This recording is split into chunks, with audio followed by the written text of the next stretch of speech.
A federal judge on Saturday dismissed a lawsuit filed by President Donald Trump's campaign that sought to throw out millions of mail-in votes in Pennsylvania. The ruling deals a major blow to Trump's flailing efforts to overturn his November 3rd election loss to Democratic President-elect Joe Biden. U.S. District Judge Matthew Brann ruled that Trump's campaign had failed to demonstrate that there had been widespread voting fraud in the election and described the case as, quote, strained legal arguments without merit and speculative accusations. Brann added that he, quote, has no authority to take away the right to vote of even a single person, let alone millions of citizens. Trump's lawyer, Rudy Giuliani, did not immediately respond to a request for comment. The lawsuit is one of dozens filed by Trump and his Republican allies in the aftermath of the election. They are also seeking to invalidate or change the results through recounts and direct pressure on lawmakers in several states. The number of COVID-19 cases in the United States hit 12 million on Saturday, just days ahead of the Thanksgiving holiday that health experts have warned could fuel the surging spread of infection around the country. On Friday, the United States set a new record for COVID-19 cases, nearly 197,000 infections in a single day. And Reuters data shows the pace of new infections in the U.S. has quickened, with nearly 1 million more cases recorded in just the last 6 days since the country recorded 11 million. This compares with the 8 days it took to clock in the previous million and the 10 days it took to record 1 million cases before that. Health officials have warned that the wave of infections could soon overwhelm the healthcare system if people do not follow public health guidance. When Joe Biden is sworn in as president on January 20th, he'll gain access not only to the country's nuclear codes, but to another formidable weapon, the official POTUS social media accounts. While Donald Trump still refuses to accept the election outcome, Twitter and Facebook are working on their own presidential transitions. The social media companies said on Saturday that they would transfer control of their respective POTUS accounts to Joe Biden on Inauguration Day, just as they did in 2017 when they transferred control of the account from the Obama to the Trump administration. In a statement to Reuters, Twitter confirmed that the handover was being done in close consultation with the National Archives and Records. The POTUS account on each platform is the official account of the President of the United States.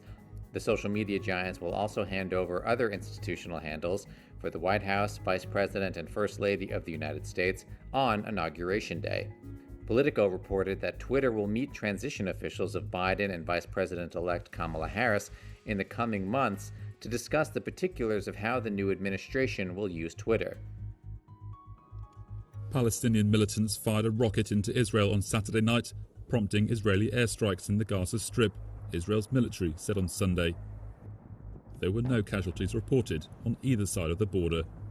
Israeli police said the Gaza rocket damaged a factory in the southern city of Ashkelon. The Israeli military said its aircraft struck in response against several military sites belonging to Hamas, the armed Islamist group that controls Gaza. Reuters witnesses said the pre-dawn strikes hit targets in Gaza City and the southern Gaza cities of Rafah and Khan Yunis. There was no immediate claim of responsibility from any of Gaza's military groups for firing the rocket. Israel and Hamas last fought a war in 2014 and have exchanged fire several times since. But the border has been largely quiet in recent months. In Gaza, a Hamas spokesman blamed the new escalation on Israel. The Gaza Strip has seen a sharp rise in coronavirus infections, and on Sunday came a warning that the epidemic here could overwhelm the Palestinian enclave's medical system within a week. There are only 100 ventilators in Gaza's hospitals. Already, 79 of them have been taken up by COVID patients. Microbiologist Abdul Rauf Al-Manama says the health ministry is experiencing an unprecedented situation due to the rising number of cases, and he warns the beds in the intensive care units are running out. Gaza has a dense and poor population of around 2 million people. It has registered 14,000 infections and 65 deaths, mostly since August. Gaza's Islamist Hamas rulers have so far imposed one lockdown. A long-standing Israeli blockade, which is supported by neighbouring Egypt, has crippled the Gazan economy and undermined its public health apparatus. Civilians in the capital of Ethiopia's Tigray region should save themselves, a spokesman for the federal military has said, amid plans to surround Mekelle with tanks and warnings that the rebel stronghold could be shelled. Colonel Dejene Sige. We want to send a message to the public in Mekelle to save themselves from any artillery attacks and free themselves from the junta. After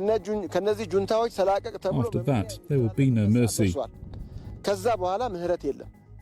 Prime Minister Abiy Ahmed's troops have taken a string of towns during aerial bombardments and ground fighting, and now have their sights on the mountainous city, home to around 500,000 people. It's the base of forces loyal to the region's ruling party, the Tigrayan People's Liberation Front, or TPLF. But so far the TPLF has refused to back down and says its soldiers are digging trenches and standing firm. The conflict, triggered after Abiy accused the Tigrayan leaders of attacking the National Army, has killed hundreds, possibly even thousands, and sent more than 30,000 refugees into neighbouring Sudan. TPLF leader Debretsion Gebremichael said his troops were resisting a push from the south whilst also fighting near a northern town which recently fell to the Ethiopian military. But with phone and internet communications down, claims by all sides are hard to verify. Polls opened in Burkina Faso on Sunday, and the incumbent president, Roch Kabore, is urging everyone to take part. This is about Burkina Faso's democracy. It is about the development of Burkina Faso, and it is also about peace in our country.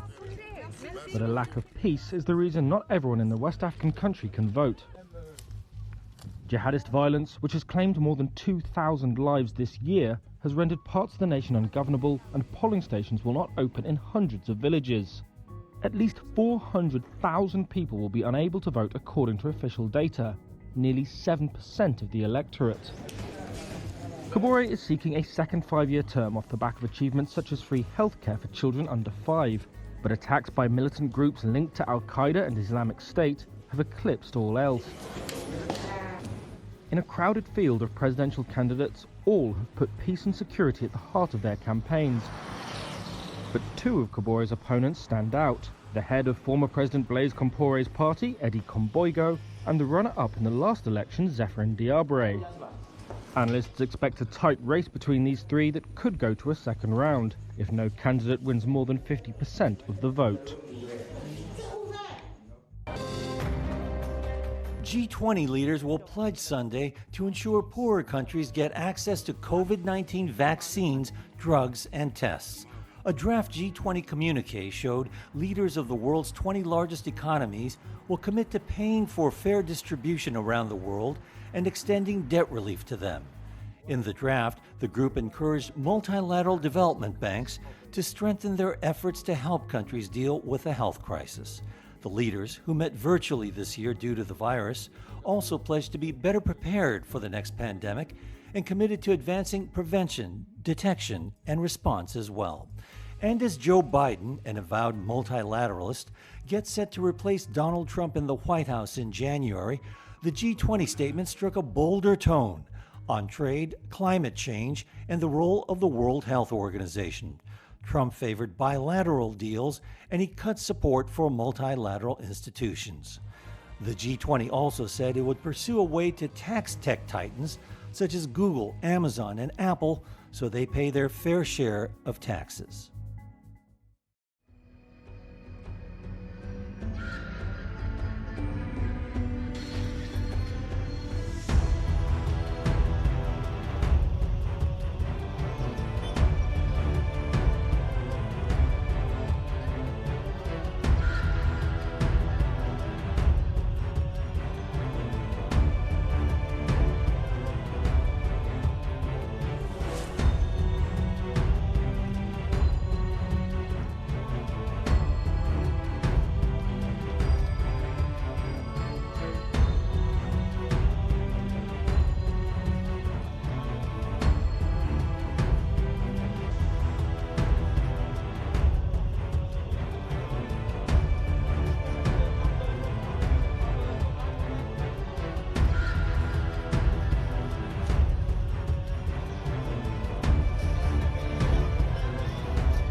Sarawak.